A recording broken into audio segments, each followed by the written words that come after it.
It is the biggest case of this kind Sheriff Donald Valenza has seen. That's a lot from him to say, given he's been around for 45 years. News 4's Ken Curtis is live in our newsroom to explain a suspected forgery case. They got a big break in Houston County. Ken? And Kinsley, if Sheriff Donald Valenza's suspicions are correct, a forgery ring that committed crimes from coast to coast.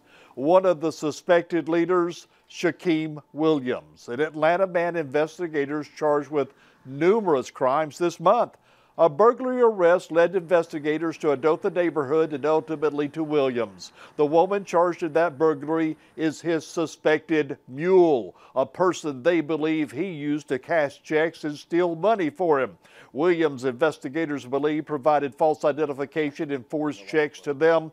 Deputies charged him with numerous crimes that include charges related to over 5 pounds of marijuana, forbidden firearms, and things that implicate him in a suspected and elaborate scheme that duped banks across the U.S. So potentially serious is this case, the FBI expected to arrive in Dothan this week for what Sheriff Donald Valenza believes is an unprecedented investigation. I've seen trafficking and identity theft.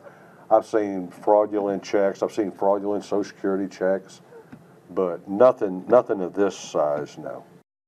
And Valenza and his team of investigators want this booking photo to go viral in hopes of solving other cases of forgery.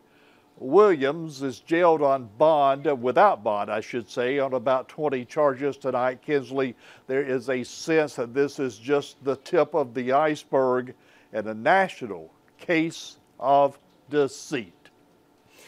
It's going to be interesting to see how this all turns out. Ken Curtis, thank you for that report.